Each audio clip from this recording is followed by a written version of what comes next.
Hello and welcome to Access Winchester. Coming up on today's show, interactive motor racing game pulls into Bewley, Nutcracker on Ice skates to the Mayflower in Southampton, and Christmas has arrived in Southampton. But first, we've had an exclusive interview with Rosie Mollander, Deputy Features Editor of Cosmo magazine. Georgia Spears has the interview. With an audience of 4 million and the largest readership in its market, Cosmopolitan is evidently a popular female magazine. Deputy Features Editor Rosie Mollander told us how the magic works. We once a week, each of us on the features team has to read all the papers.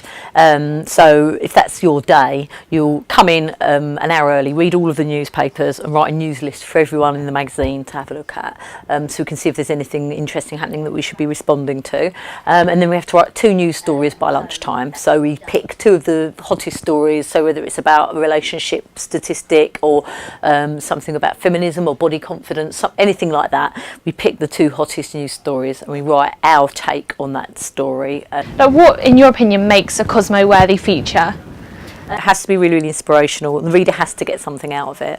So whatever we do, we have to say, what's the reader taking home from it? Is she learning something she can tell her friends? Is she learning a sex move that will improve her love life? Are we helping her with relationships? Are we improving her confidence? Are we helping her get a job? Every article has to give the reader something. So, if you want something to chat about in the office, better sex moves in the bedroom, and have more confidence, then Cosmo is the one for you. If you don't want any of these things, then don't read it. Up next, have you ever wanted to drive a Ford Capri or an Austin 7? Of course you have, and now you can, thanks to a new video game that's been brought to Bewley's National Motor Museum, and Liam Garahan was our crash test dummy. Ordinarily speaking, you wouldn't be able to drive cars that are on display in a museum, but students at Southampton Solent University have thought of a way which allows you. They created a game on the Xbox 360 that allows you to put together 4 different cars from the displays. Let's go check it out. The first thing you have to do is pick the parts of the cars that you want to use. So here's what I went for.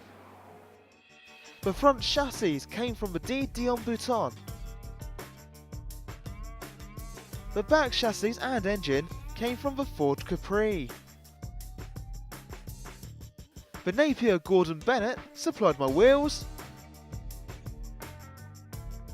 and the Austin 7 provided the brakes.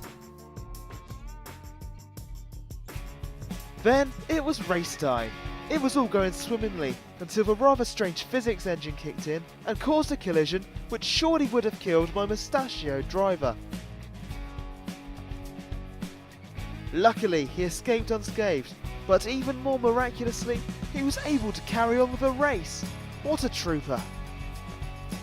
Sadly, it wasn't a record-setting pace for my lap, which left me pondering why I didn't just race with the Capri. A lesson well learned, just stick with the newer vehicles. Liam Garahan for Winchester Access. Coming up next, do you remember Keith Chegwin's mesmerising performance on Dancing on Ice? Well, let us jog your memory. He's performing in the Nutcracker on Ice at the Mayflower Theatre in Southampton, and Faith went to go talk to the man himself. We are here outside the Mayflower Southampton, where the stage has been frozen for the Nutcracker on Ice. Let's go and see what's going on. The Imperial Ice